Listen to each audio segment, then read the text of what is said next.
Why have you turned this play? We were told to head back. By whom? By me. Yeah!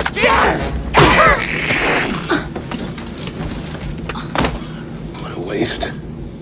Nerderotic.com. It's not that you can't have a political point of view or any kind of point of view in whatever story you want to tell. It's just that I think that the activism has superseded the story craft. You know what I mean? It's like you're no longer dealing with relatable characters. You're dealing with symbols. You're no longer dealing with a story that's surrounding an overarching theme that questions something about who we are as people or how we behave in terms of a larger, society or whatever. It's about a message. I made the analogy before about, there's I talk about Tyler Perry, who, people have their differing opinions on him, but he'll do a movie or a stage play and the plot will stop cold when the character starts preaching about Jesus or singing to Jesus. And I'm like, oh, yeah, okay, I get it. But then you watch a movie such as Avengers Endgame and the plot will stop cold because we have to have this moment of like, she's got help. And you see all of a sudden during this apocalyptic battle,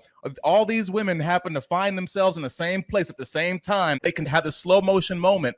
And it's like, okay, well, so the period in the same way that this Tyler Perry film will stop, in praise of God, we're pausing the story progression of Endgame in praise of women. And the thing is, we had a similar moment in Avengers Infinity War, one of the greatest fucking movies ever, where you had like the quote unquote girl fight, but it was like you had Adora Milaje, Denai played that, and Scarlett Johansson and what's her face, whatever, and Scarlet Witch.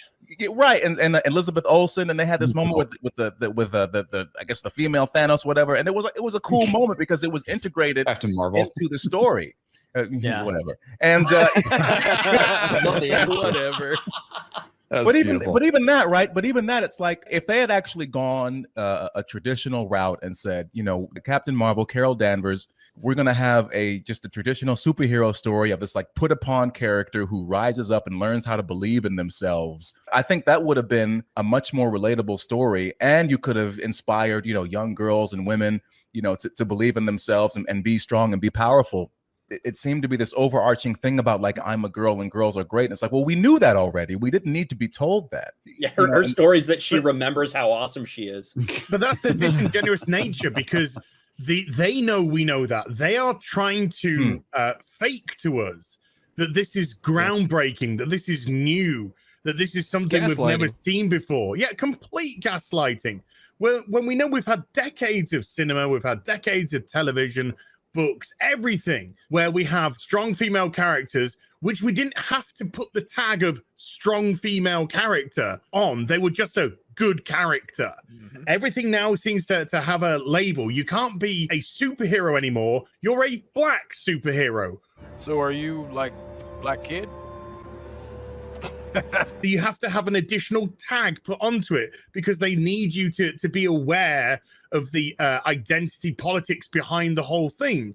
And when you're trying to post that to people who have seen decades and years and all this entertainment before and done much, much better, then your audience is going to roll their eyes and they're not going to say, oh, for Jesus Christ's sake. Like the moment in Endgame where all the women came together. And if you've seen the backstage footage where they do the little documentaries and stuff, and all the producers are there going, oh, well, we wanted to have this great, powerful moment with all the wonderful women of Marvel. And it's just like, fuck off, If you wanted to have a clever moment in that part, if you wanted to do something a little bit original and different because it was the final fight, then what you should have done is it should have been a homage to the 10 years of the MCU.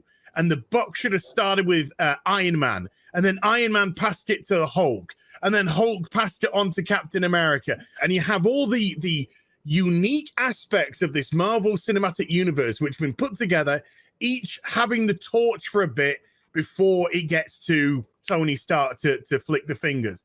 Not this dumb, stupid girl time. Everyone's got their periods. Awesome. Hey, Peter Parker. I'll tell you what. I'll tell you on top of that, it's very strange because at a time when we're talking about diversity, we're talking about inclusion, what these people do is they erase the people that came before. So when Black Panther came out, for instance, you know, people were like, well, finally, there's one for us. There's one for us. We have a superhero of our own. Yep. Somehow forgetting, I mean, I know my fellow 80s babies will know this, but or before, I mean, have you ever heard of Wesley Snipes? This was like one of the biggest action stars of the 1990s and early 2000s. I mean, this guy played Blade, but Passenger 57, 1600 Penn. And in addition to being an incredible actor, he's a fantastic actor. He was a bona fide action star. Or even when Captain Marvel came out, we had to pretend that Gal Gadot hadn't just smashed it in Wonder Woman 2 years before that. Yeah, it's very strange, and we're not stupid. Or just the other day, this guy tweeted, and he deleted it, of course. But it was this Asian American guy. I guess he's a filmmaker, actor. Maybe you saw it, but he was like, you know, finally we're getting films with Asian leads in it. That sort of feeling of having, you know, especially young kids be able to see people like us on screen wearing shit like this. It was like, whoa, Bruce Lee, Jackie Chan, Jet Li. Like, come on. They just don't watch disrespectful movies. I mean, Jackie Chan has like demolished his body. I see him as a physical comedian on par with people like Buster Keaton and Charlie Chaplin. This dude is brilliant. Erase him? Are you fucking kidding me? What's wrong with you? And he's still doing it. He almost died in his most recent film. His most recent film, Vanguard, he almost died. He almost drowned. Like, at his age, he is still doing it. He loves his craft, and you can see that. I mean, the guy is a fucking god. But whenever they fucking talk to the guy, he just talks about how much he loves it, how much he loves to entertain people, how he loves to do these set pieces and try and come up with something different, something new. So people go to his movie and go like, oh, I've never seen Jackie Chan do that before. And that's why he destroys his body, because he's always trying to give us that little thing we haven't seen Jackie Chan do before. I haven't seen it because Shang-Chi's coming out, and it's the first time I ever saw an Asian person. Remember, Marvel is so groundbreaking with Shang-Chi that they cast 4 actors from Crazy Rich Asians. 4. The leads. Well, then that's the thing. As you're talking about how Jackie Chan and what he talks about, and that's the problem. If he was victimizing himself right now, he would be. They would be like, that's true. Jackie Chan, Jackie Chan, Jackie Chan. Because as I've said, if you're a non-white dude, if you're not victimizing yourself, they just pretend you don't exist. Obviously, most people here are old enough to remember when Blade came out. And when Blade came out, Blade was marketed and talked about as a cool ass movie. Yeah. Not the first black or this or that. Or it was just, this is a cool movie. Wesley Snipes was a legit badass action star. Like, I don't think people understand that he was on point. Like Passenger 57. Oh my God, man. Slow down because he was too fast. We're overlooking like the true like heroic nature of Wesley Snipes. Dude didn't even pay his taxes. That's fucking badass. But to be fair, I think from what I understand, he was like screwed by one of his accountants or managers. Absolutely. It's really, that's the worst part of this, is that like in 20 years from now, if we're and again, I don't hate Black Panther. I actually liked it. It was fine. But if in 20 years from now, if we're talking about Black Panther and Blade is something that doesn't get discussed at all, that is a fucking tragedy. And that's what's happening right now.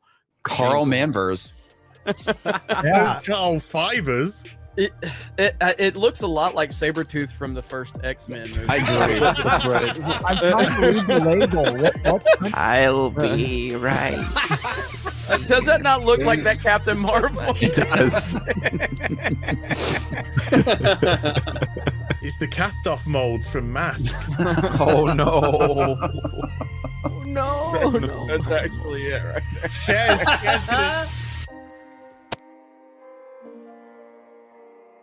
If you like what I do here, please consider subscribing to the channel and liking and sharing the videos. It really does help. And if you did this with your favorite YouTuber as well, I'm sure they would appreciate it as much as I do.